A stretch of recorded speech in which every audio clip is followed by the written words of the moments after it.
Tayong lahat ay tumayo and please turn your Bible in the book of 1 Samuel chapter 30.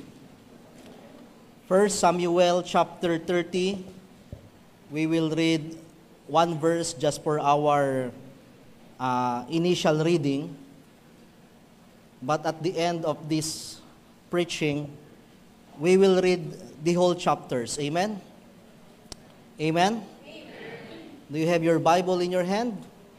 This is the Open Bible Baptist Church. I hope we still have our visible Bible. At maganda pong sundan natin maya-maya. Huwag nating isasara sapagkat tayo po ay merong expository sa kwento po ng buhay ng mga ngaral na ito. 1 Samuel chapter 30 and verse 19. This is what the Bible says. And there was nothing lacking to them, neither small nor great, neither sons nor daughters, neither spoil, nor anything that they had taken to them. David recovered all. Our subject matter this morning is entitled, David's Way or David's Discovery about Recovery. Ano yung mga paraan ni David na kung saan nakuha niya yung mga bagay na maaring nawala o kinuha sa kanya? Shall we go to the Lord in prayer? Lord Heavenly Father, sa araw pong ito, kami po ay lumalapit sa inyo. Una po sa lahat, Panginoon, ay patawarin niyo po kami sa umagang ito sa anumang aming mga pagkukulang. Lord, patawad po sa mga kamali ang aming nagawa, sa mga pagkakataon na kami ay nakalimot, sa mga pagkakataon na kami man ay nalilihis. Lord, sa umaga pong ito, anumang bahid ng karumihan sa aming puso, mga bagay na hindi karapat-dapat, mga dahilan upang ang inyong mensahe ay hindi kumilos. Lord, tulungan niyo po kami sa umagang ito, na ito po ay mapalitan na mga bunga ng banal na Espiritu. Lord, this morning, samahan niyo po kami, Panginoon, sa pag-aaral ng inyong mga salita. Nawa, Panginoon, ay hindi lang namin po ito, Panginoon, marinig, kundi aming pakinabangan sa aming pang-araw-araw na buhay. Nawa, Panginoon, hindi lang po namin marinig ang inyong mga salita, kundi ito po, Panginoon, ay aming pakinabangan, Panginoon. Dalangin namin, Panginoon, sa umagang ito na ang aming puso na may pagpapakumbaba at pagpapasalamat. Nagpapasalamat po, Panginoon, kami sa panibagong linggo na ipinagkaloob niyo po sa amin. Salamat, Panginoon, sa buhay. Salamat, Panginoon, sa kalakasan. Salamat, Panginoon, sa pagkakataon na patuloy niyong ipinagkakaloob. Lord, sa araw pong ito ay amin pong inihahain ang aming buhay. Sa loob po ng isang linggo, you've been generous to us. The way we spend our time, ang aming lakas, ang aming talent, and even our treasures. But Lord, this day, we humbled ourselves, Panginoon, sapagkat kami po ay patuloy na nangangailangan ng Diyos sa aming buhay. Lord, bigyan niyo po ako ng karunungan, bigyan niyo po akong kalakasan sa pangangaral ng inyong salita. Sa maiksing oras ng aming pagsama-sama, huwag niyo pong hayaan na kami ay sumimba, pero hindi kami tunay na nakasamba.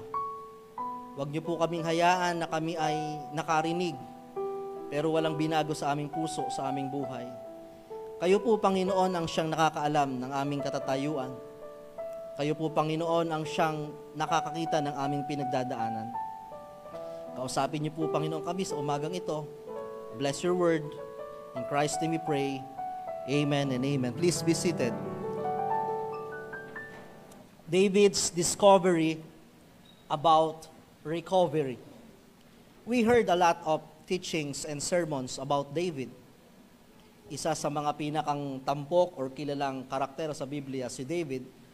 But this account, makikita natin yung isang tagpo sa buhay ni David na kung saan it seems na napakaraming tinagtag ng Diyos sa kanyang buhay, napakaraming nawala, and we can see how God or how David even recovered them all. So, tingnan po natin yung context ng ating chapters na ito. Prior to this chapter, David was not yet a king. He was about to establish that integrity, that name to be the future king of Israel. Yet, marami na po siyang naipanalong laban sa kanyang buhay.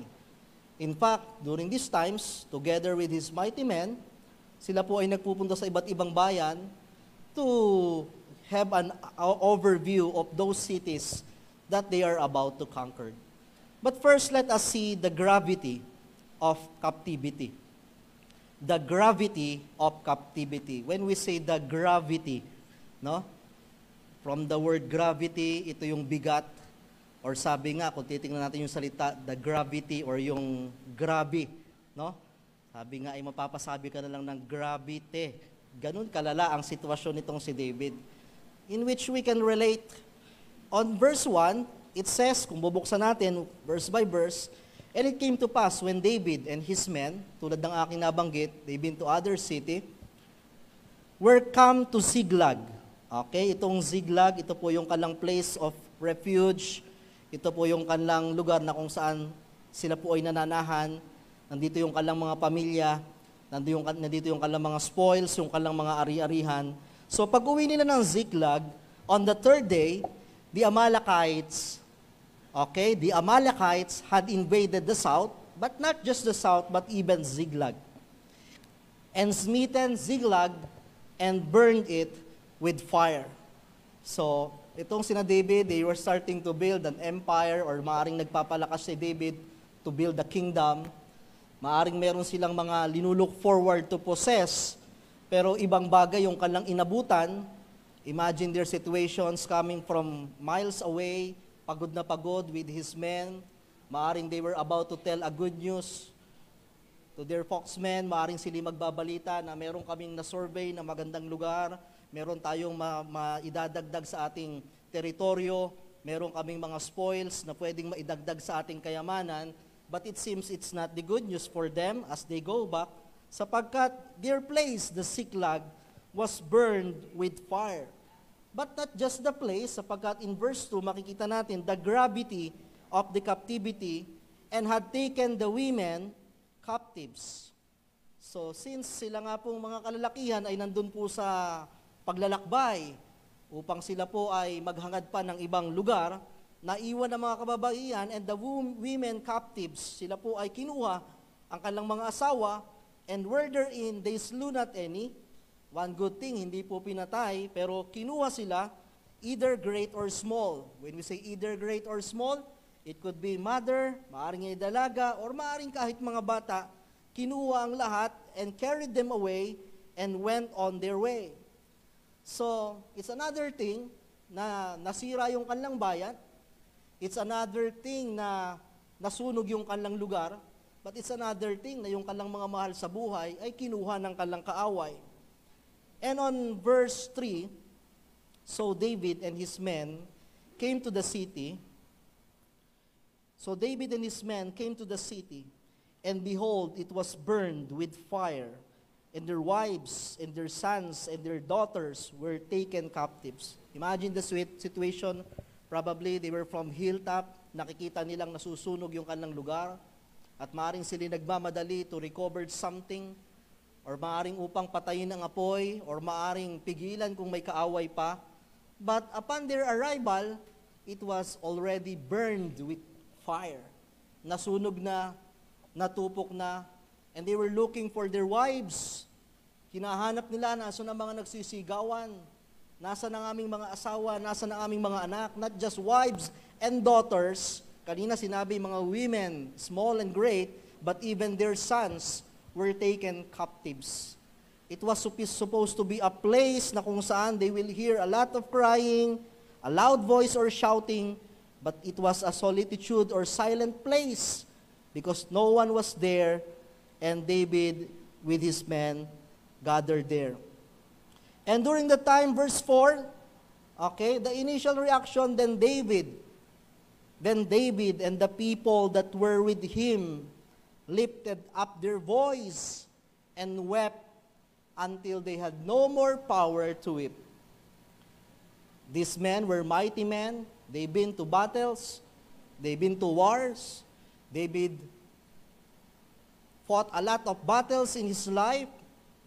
Nakalaban niya si Goliath. Marami na rin siyang pinagdaanan. Marami na po siyang sinubukang mga iba't ibang bagay. Pero during this time, they wept. They lifted up their voice until they had no more power to weep. It seems that David and his men came to their breaking point.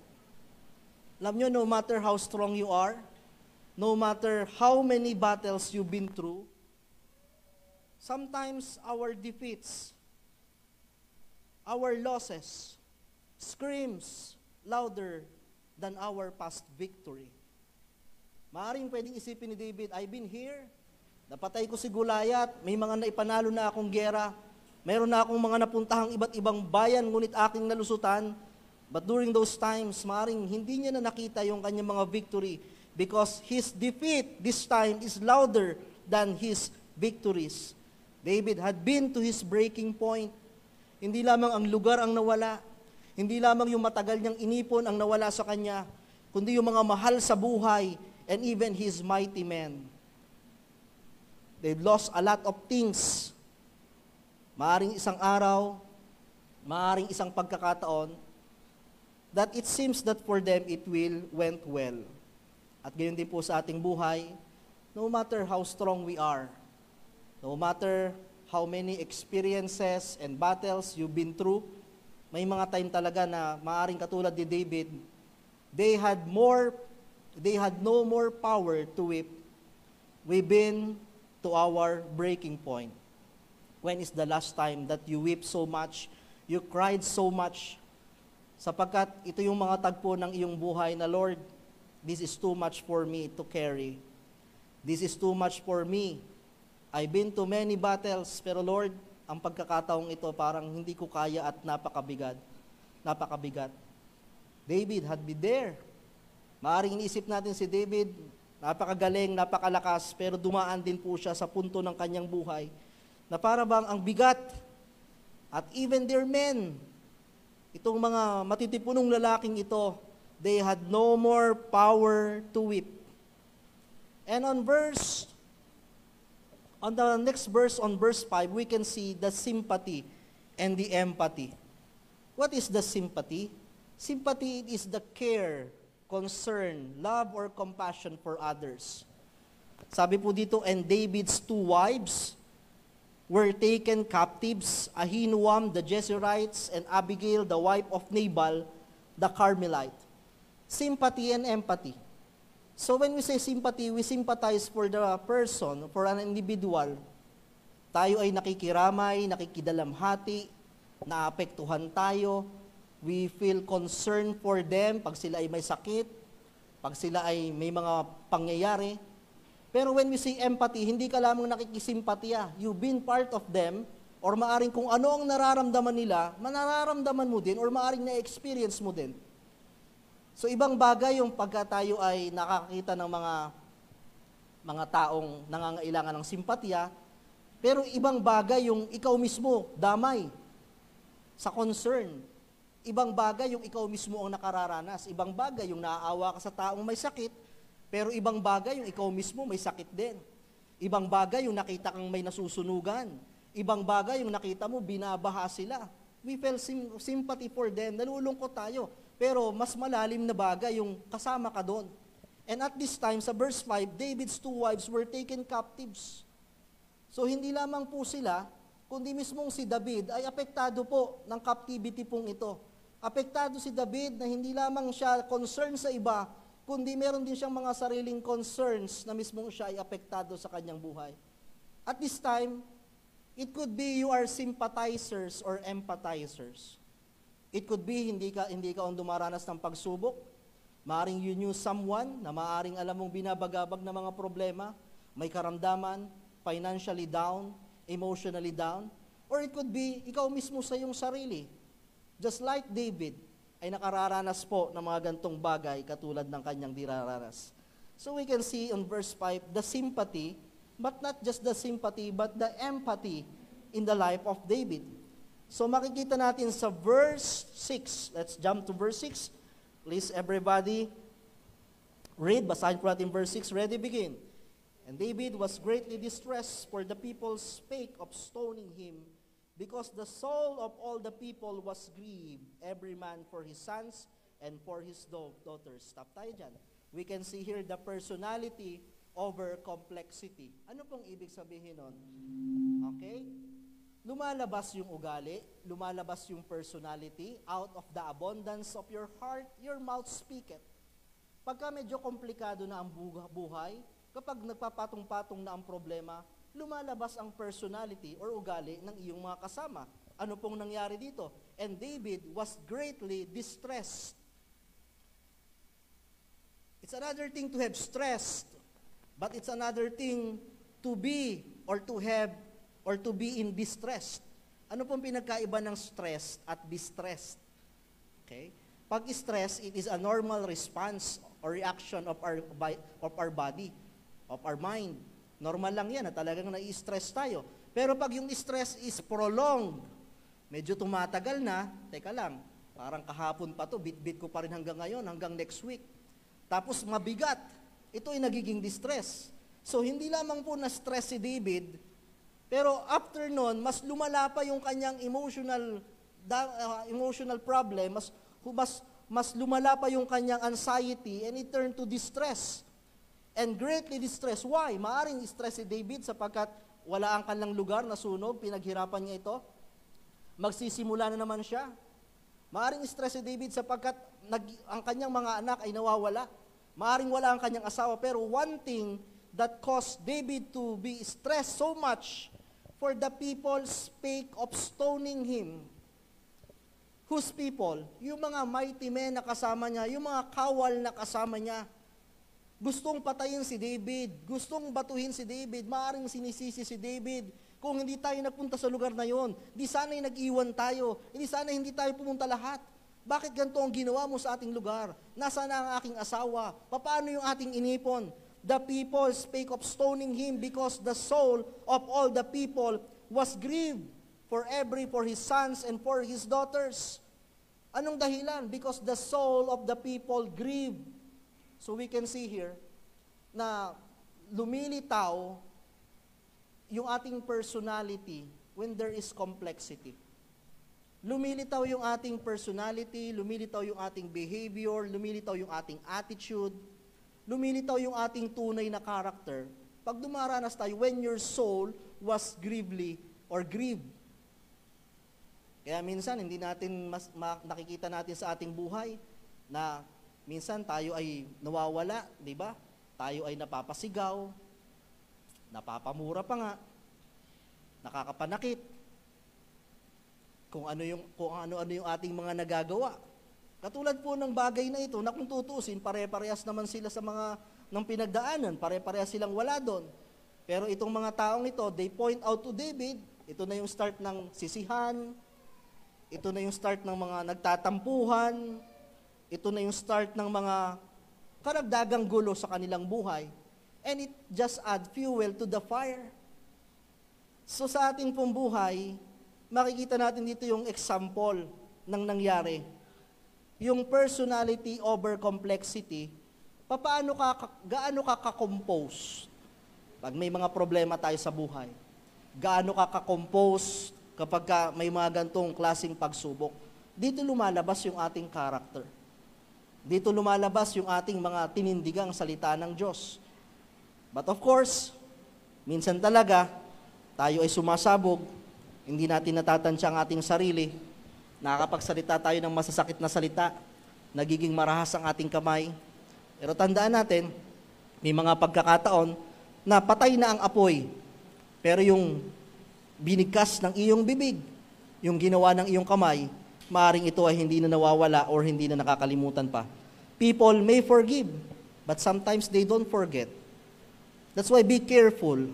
When you're experiencing complexity, problems, grief sa ating pambuhay, yes, people sympathize. Pero hindi po nangangahulugan yun na meron na tayong karapatan na gawin natin ang lahat ng bagay just to outburst or mailabas yung ating sarili. Sinasabi natin minsan, kailangan kong mailabas to, kailangan kong gawin ito. But be careful, because the personality, over complexity, ganyan po ang nangyari sa kanilang buhay. So what to do? What to do when you don't know what to do? If you were David, anong gagawin mo? Hindi ka pa nag-move on sa mga losses, iniisip mo pa lang kung anong gagawin. May panibago ng problema. Those people that have been with you are trying to stone you, nag-aaway-away sila. Paano ka babangon? Sino pang iyong kakampi? Wala ka ng mga kalasag, wala na silang pagkain, wala ang kanyang mga mahal sa buhay, at maaaring wala na ang kanyang mga kawal. But we can see here the dependability against adversary. Kaanino pa sasandal si David? And David was greatly distressed. Pero sabi diyan, but David encouraged himself in the Lord his God. Maaring wala nang matatakbuhan si David. Maaring hindi siya nauunawaan ng kanyang mga kawal. Maaring wala yung kanyang asawa upang pagsabihan niya ng kanyang mga problema. Maaring wala siyang kalasag. Maaring wala siyang naipong pagkain. But David encouraged himself in the Lord, the dependability against adversary. If we felt na tayo ay nandun na sa dulo, we are at the end of our rope. If we felt na tayo po ay checkmate na, there's still one move. Move to God. Encourage yourself. Depend to God. Sapagkat maaring sa puntong ito, kung si David lang, maaring susuko na rin siya. Paano ko kukuhanin ng mag-isa ang mga nasakop, mismong mga kawal ko ayaw na sa akin. Wala kaming naipong kalasag dito. Maaring wala kaming kakainin, pero meron pa siyang isang bagay na pwedeng takbuhan, ang kanlungan ng kanyang Diyos. So that's why this morning we will study about David's discovery about recovery. Ano yung mga na-discover ni David? Steps. How David recovered them all. Or maaring ikaw si David. Maaring katulad ni David, maaring meron kang mga pinundar na maaring unti-unting nawawala. Maaring hindi man nasunog, literally, pero may mga nasusunog sa iyong buhay. Nasusunog na pangarap, nasusunog na proyekto, nasusunog na relasyon. Maaring may mga nawala sa iyong buhay, but how are you going to recover them all? First, we can see David's discovery to recovery on verse 6. David first recovered himself. Sabi diyan, sa kabila ng mga nangyari sa buhay nito, ang first step na ginawa ni David, David encouraged himself. The first thing that you should recover is recover yourself. Yung sarili mo, gisingin mo sa katotohanan na hindi ka pwedeng tumigil. Na hindi ka pwedeng puro hugot at emote. Na hindi ka pwedeng laging nakahiga dyan, kailangan mong muling bumangon. You should encourage yourself na kailangan kong lumaban sa buhay na ito. Sa bigat, sa gravity of captivity ni David, maaring pwedeng tumigil na ang kanyang buhay. Wala na rin naman siyang bahay. Wala na ang kanyang mga pinundar. Wala na ang kanyang mga anak. Wala na ang kanyang asawa. Pero nakita ni David, kung gusto kong bumangon, unang-una, sa sarili ko, kailangan magpasya ako, babangon ako dito. Alam nyo, no matter how people encourage you, no matter how we preach the Word of God and comfort you and encourage you, kung mismong sarili nyo, hindi nyo tutulungang bumangon, hindi kayo makakabangon. You need to decide for yourself, yes, there's a sela, there's a time that I should take a break, kailangan ko munang i-contain to, kailangan ko munang magluksa, kailangan ko munang maging emotional, pero hindi pwedeng sa lahat ng pagkakataon ay ganyan ang ating gagawin. Kung wala namang mga bagay sa iyo na nagpapa-encourage, kung wala namang mga bagay na pwede kang takbuhan, but David encouraged himself. Tinulungan niya ang kanyang buhay upang ito'y makabangon. Someone is praying for you na ikaw ay gumaling, tulungan mo rin ang sarili mo.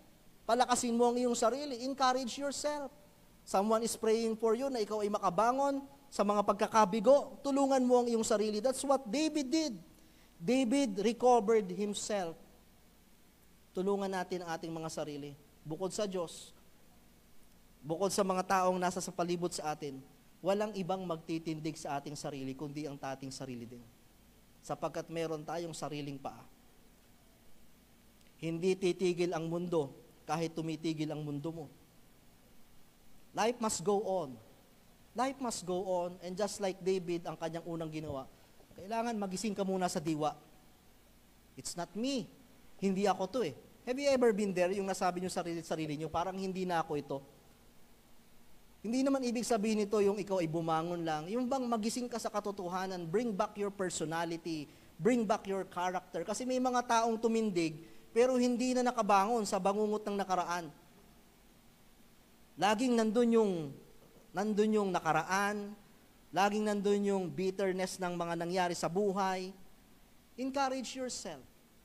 Tumayo ka sa iyong sarili, tulungan mo.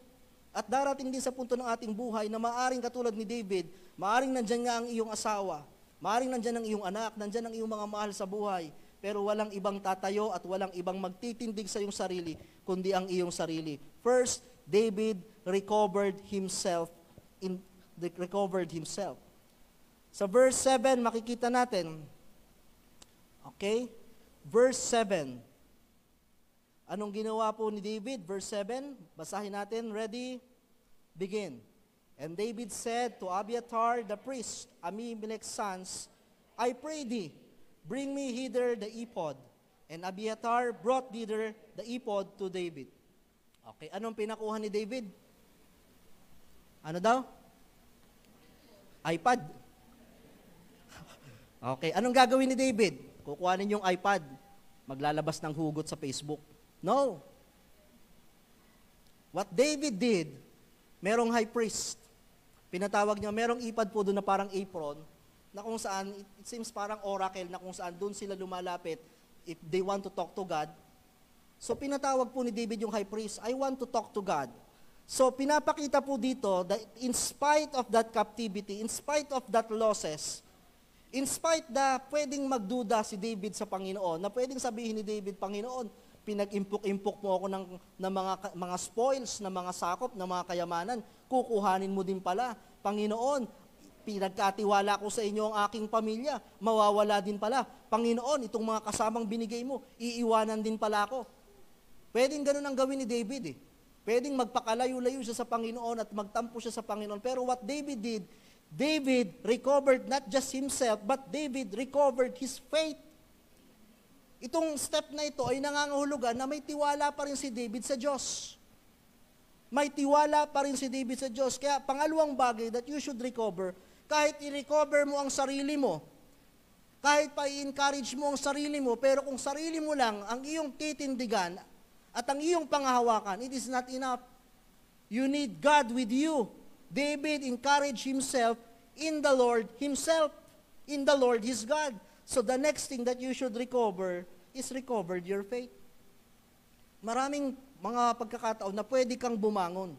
Pero kung sa pagbangon mo, hindi mo kasama ang Diyos at wala kang dalang pananampalataya, napakahirap na pagbangon yan. So, after you recovered yourself, okay, naunawaan ko na, compose na ako, okay na ako, willing na uli akong bumangon. Pangalawa, ibalik mo ang pananampalataya mo. Magpatuloy ka na kasama ang Panginoon, magpatuloy ka na may pananampalataya. And how many of us, maaaring sa ating pambuhay, bakit hindi talaga tayo nakaka-recover? Let's check ourselves. Baka talagang hindi mo pa nare-recover yung faith mo sa Panginoon. Maaaring pwede kang sumisimba pero wala kang pananampalataya sa Diyos.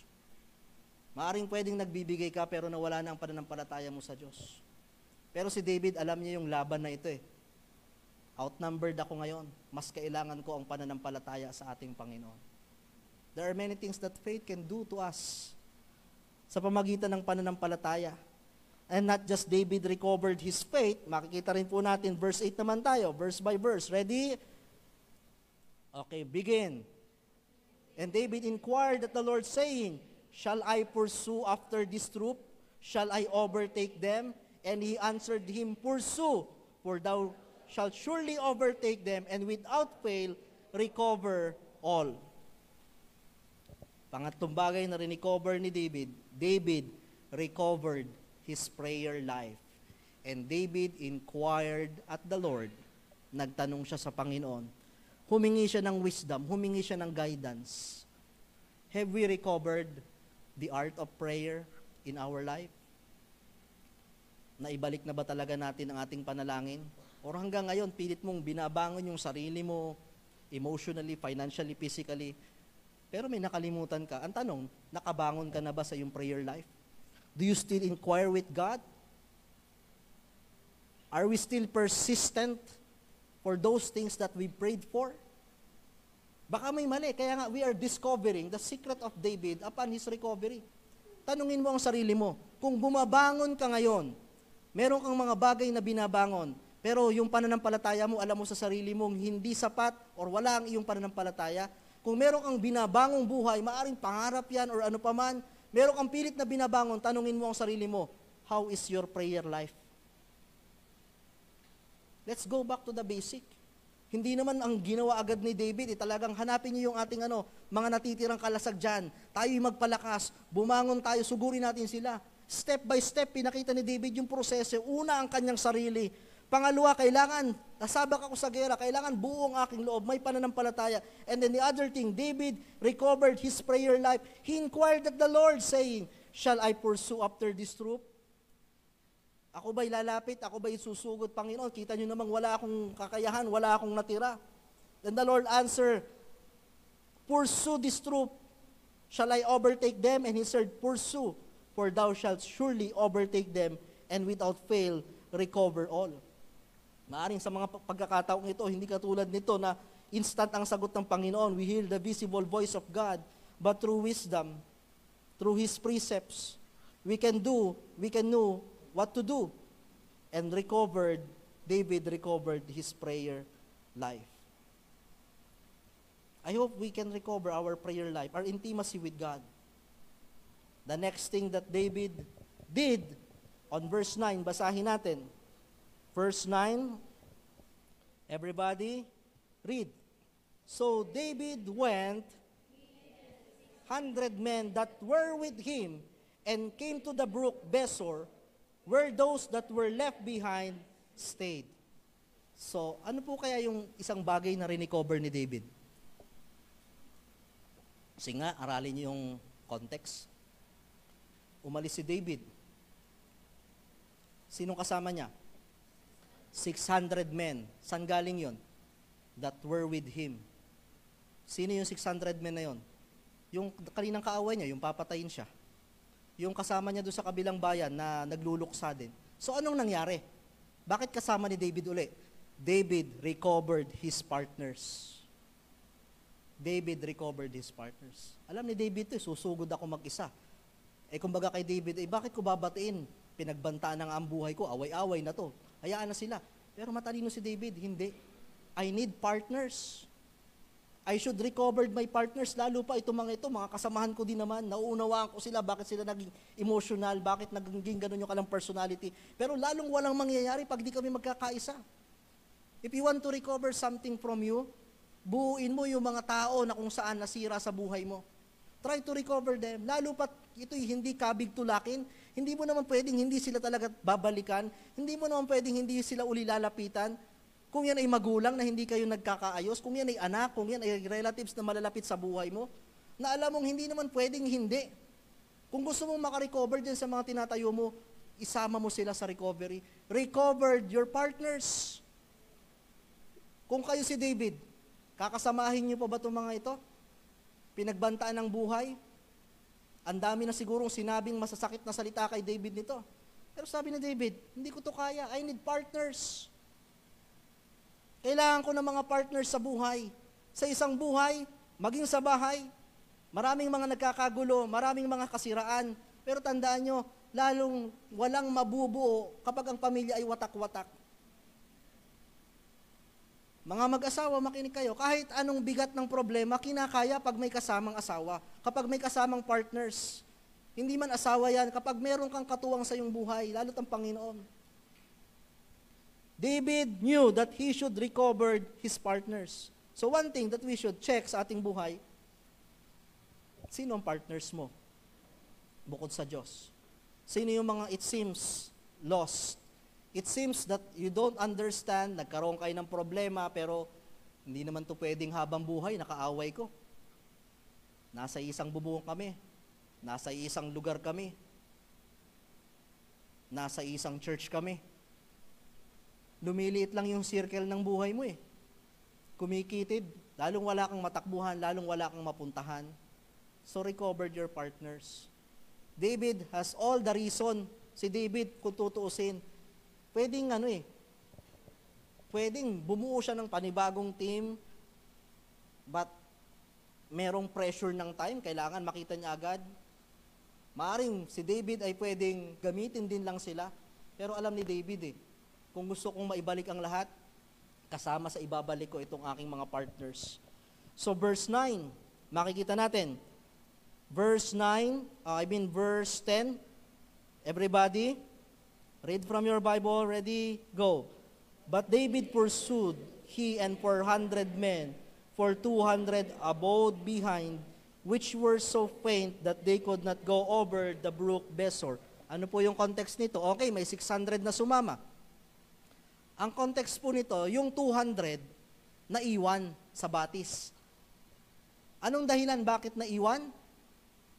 Anong dahilan from that verse? They were so faint that they could not go over. Napagod sila. They don't have enough strength. Ano yung isang bagay na rin-recover ni David?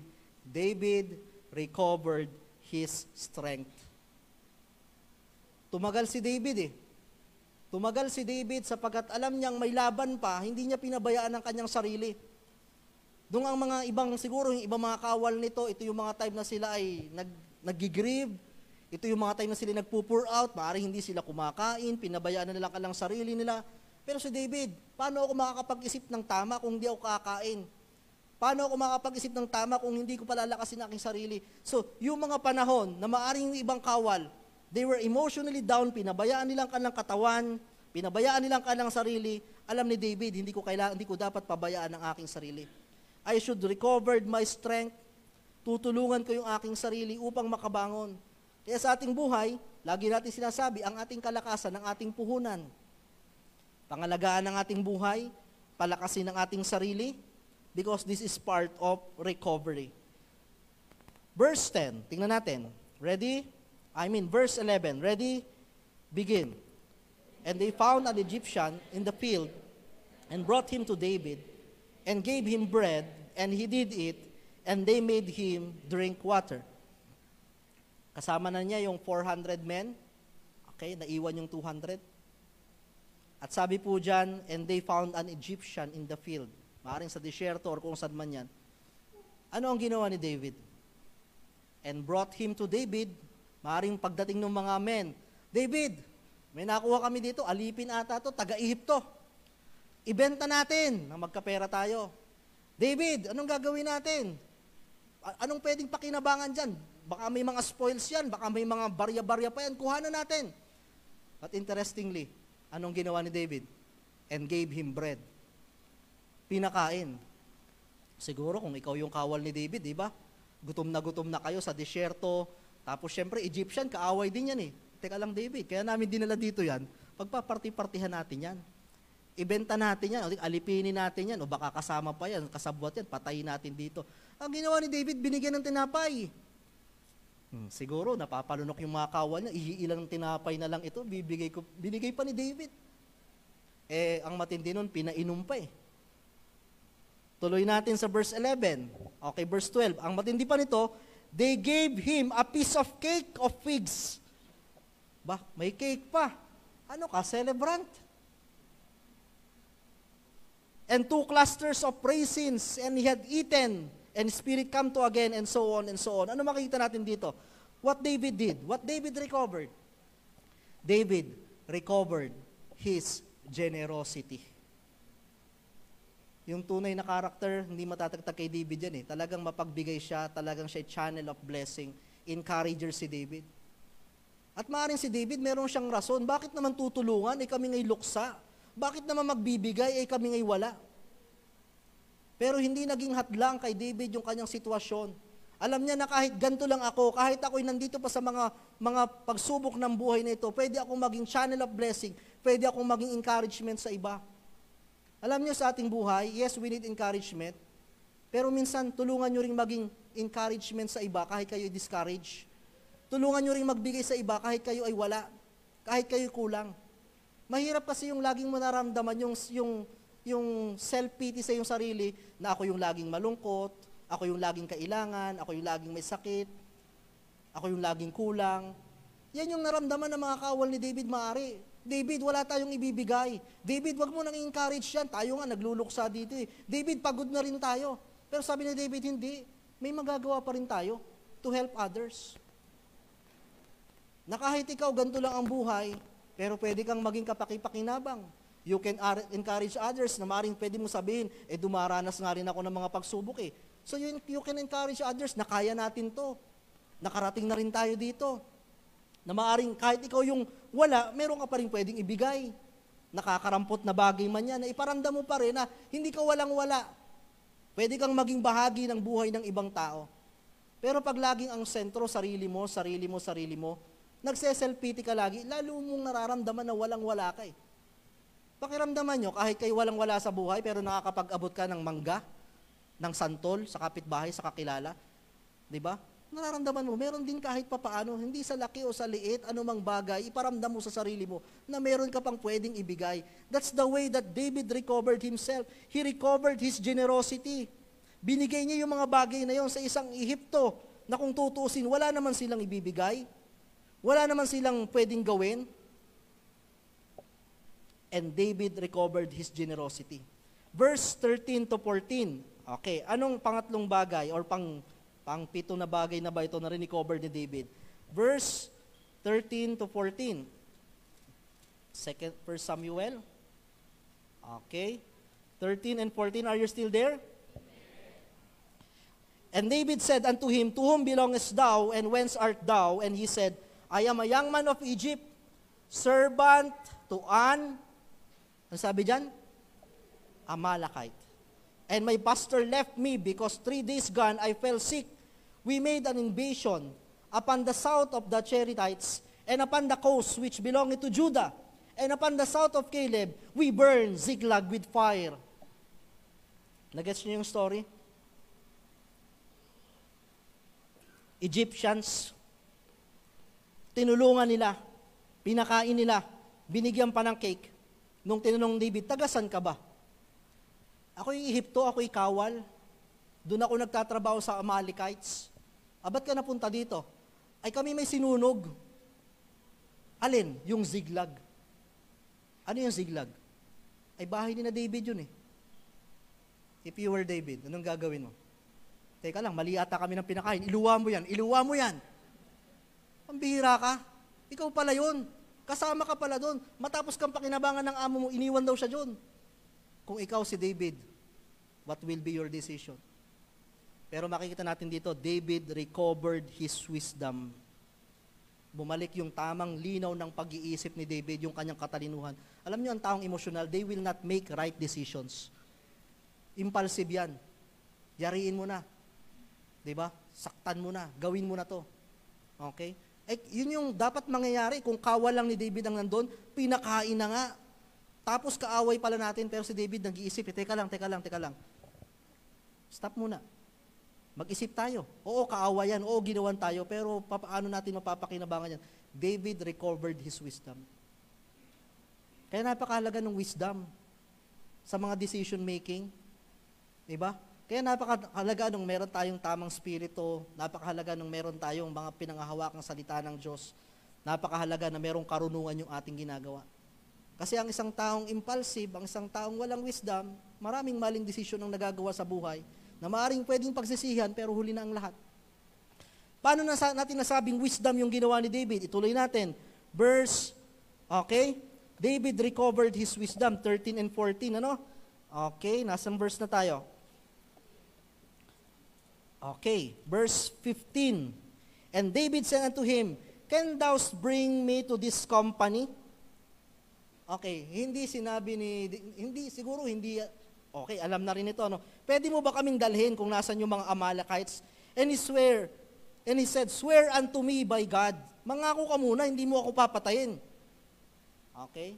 Alam nyo, kung ang kausap lang siguro nitong Egyptian na ito, yung mga kawal ni David, hindi ito magtutuga eh. Mukhang walang tiwala sa mga kasama ni David. Pero nakakitaan kasi si David ng compassion, ng generosity, ng pagpapatawad, na kung saan kung hindi ganun ang ginawa nila, okay, maaaring hindi ito nangyari. At ang ginawa dito, and when he had brought him down, behold, they were spread abroad upon all the earth, eatings and drinkings and dancing, because all of the great spoil that they had taken out of the land of Philistines and out of the land of Judah. So madaling salita, ikinanta nitong Egyptian na isang servant ng Amalekites, nasan sila. So they save a lot of time. Saan ba hahanapin to? Nasan silang lugar? Hindi natin alam kung anong pwedeng mga gawin sa captive. So they save a lot of time. So we can see the wisdom of David. Mabuti na lang, hindi nila pinatay. Mabuti na lang, hindi nila sinaktan, hindi nila ginipit. Sapagkat kung gano'n ang nangyari, maaaring hindi nila napakinabangan yung kaaway. But David had wisdom, recovered his wisdom. But on verse 15, makikita natin, to verse 20, okay? Verse 15 or verse 20 hanggang verse 20, nasang verse tayo nagtapos? 16? Okay. 17. And David, ano nangyari? And David smote them from the twilight even to the evening of the next day. And there escaped not a man of them save 400 young men which rode upon camels and fled. Verse 18. And David recovered all that the Amalekites had carried away. And David rescued his 2 wives. And there was nothing lacking to them, neither small nor great, their sons, daughters, neither spoils, nor anything that they have taken. And David took all that the flocks of the herd, and David recovered them all. Anong isang bagay na nakuha ni David? David recovered all his losses. Naibalik niya tubo pa, may spoil. Ano yung spoil? Yun yung mga sariling gamit nito mga Amalekites. David recovered them all. But it took process. Paano na-recovered ni David yung mga bagay na yon? Hindi agad siya nagdesisyon. May mga pundasyon na muli niyang itinayo. He recovered himself, he recovered his faith, he recovered his prayer life, his partners, his generosity, his wisdom, his strength. Ano yung mga bagay na kailangan nating i-recover? If you want to recover all your losses. And we can see on verse 21 to 31 as we close. Verse 21. Tapos na. Nakuha na ni David Naka-recover na si David. May bit-bit pa nga silang mga spoils, labis-labis. Ano yung re-recover ni David? Verse 21. Ready? And David came to the 200 men which were so faint that they could not follow David, whom they had made also abide to the brook Besor, and they went forth to meet David and to meet people that were with him. And David come near to the people and saluted him. Pabalik na sila. Di ba may naiwang 200 yung pagod? Okay? Kung si David, mayabang lang, pwedeng sabihin nila ano kayo ngayon? Di ba? Bit-bit na namin ng spoil. Pero David saluted to them. Okay? Bit-bit namin ng spoil. Bit-bit ko ang mga kawal, bit-bit ko ang mga captives. Pero tingnan natin dito Tingnan natin ang nangyari. Then answered all the wicked men and men of Belial. Ito yung 400 na medyo masama ang ugali. Okay? Of those that went David and said, because they went not with us, we will not give them aught of the spoil that we recovered, save that every man, his wife, and his children, that they may leave them away and depart. Anong ibig sabihin nun? Yung 400, David, anong sinasalu-saludo mo dyan? Hindi naman natin kasama yan. Ganito ang gawin mo, David, ibalik mo na yung mga asawa nila, ibalik mo na yung mga anak nila, kung hindi natin hahatian ng spoil yan, wala namang ambag dito yan. Okay? Look at the character. May punto nga rin naman. Teka lang, ba't natin aambagan itong mga ito? Hindi naman to kasama sa mga sumakop, hindi naman to napagod. Bagamat sumama, pero kasama sa gayak. Pero hindi nakarating. Okay? So makikita, may mga ganyang personality, di ba? Pagka pera-pera ng pinag-uusapan, lumalabas ang tunay na ugali. May punto rin naman talaga. Pero si David, Pero look at David. And David said, ye shall not do so. Huwag natin gagawin yan. My brethren, mga kapatid natin sila, with that which the Lord has given to us, who hath preserved us and delivered the company that came against us into our hand. For who will hearken unto you this matter? But as his part, as it goeth down to the battle, shall be his part that dirketh, they shall part alike. Hati-hatiin natin ng ayos. And it was from that day forward that he made it to a statute at an ordinance for Israel unto this David. Okay? Sa madaling salita, binigyan niya. Pag-uwi niya, pinagparty-party pa niya yung mga ibang nasa lugar na maaring hindi rin naniwala kay David, binigyan niya pa ng spoil, binigyan niya ng spoil, binigyan ng spoil. At anong nangyari doon kay David? David recovered his identity. Sino ba si David? He is a generous man. He's a man of wisdom. And he is a man after God's own heart. Imagine the situation. Kung bumalik si David, nagdamot si David, pagbalik doon, yung mga iba hindi niya binigyan, yung mga 200, sa tingin niyo, what will happen to his kingdom in the future? Hindi makakabuo ng kaibigan si David. Hindi siya makakabuo ng mga tiwala ng tao, ng mga trust. Pero nakita ng tao, ibang tao to si David. Ibang klase yung identity niya. Hindi siya yung maramot, hindi siya yung gahaman, hindi siya yung magagalitin. Ang daming magagandang character kay David. At ang isa sa character ni David na hinangaan ng tao, na kung saan nakilala si David, he is a man after God's own heart. Kung yung iba ganyan, ibahin mo si David. And because of that character, yun yung naging way bakit siya nakapunta sa kaharian at naluklok bilang hari. Your character, your attitude determines your altitude. Anong character meron ka? He is a man after God's own heart. So, panghuling bagay na na-recover ni David, na ibalik na ang lahat. Nakabalik na sa trabaho, nakabalik na ang relasyon, nakabalik na ang sigla ng lakas. He recovered his identity. He is a man after God's own heart. At sa ating buhay, ano yung identity natin? You're the son of God. Anak ka ng Diyos. Kristiyano ka. Worshipper ka. Kung na-recover na ng Diyos yung mga bagay sa buhay mo, isang bagay na dapat mong i-recover, yung iyong relasyon sa Diyos, yung iyong init sa paglilingkod sa Diyos, recovered your identity. So as we close, David's discovery about recovery, what are those things? If you're trying to recover something sa iyong buhay, ano yung mga steps mo?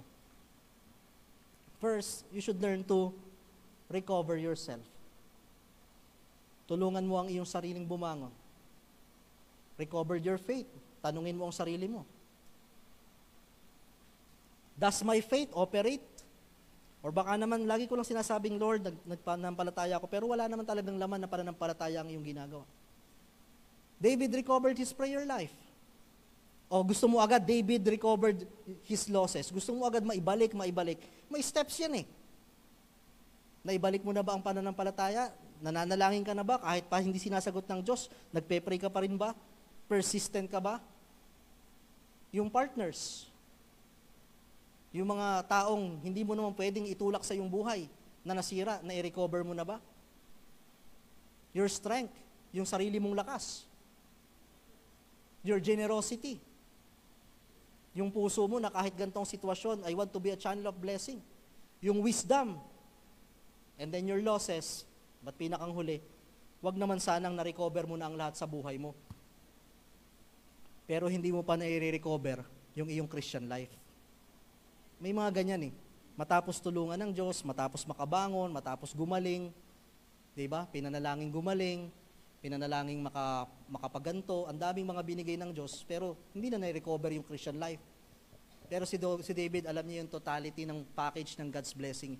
If I want to recover everything, I should recover those things sa ating buhay. So sa ating buhay mga kapatid, I hope, ano man yung mga gusto nating i-recover, dahan-dahan, unti-unti, makarecover tayo sa ating buhay. Sapagkat tulad ni David, dumaan din naman siya sa kanyang breaking point. Maaring tulad ni David, parang ayoko na, parang susuko na ako, wala akong nakikitang pag-asa. Sino pa ang kasama kong pupunta doon? Wala akong puhunan, wala akong lakas. Pero pinatunayan ni David, di ba? David encouraged himself with the Lord.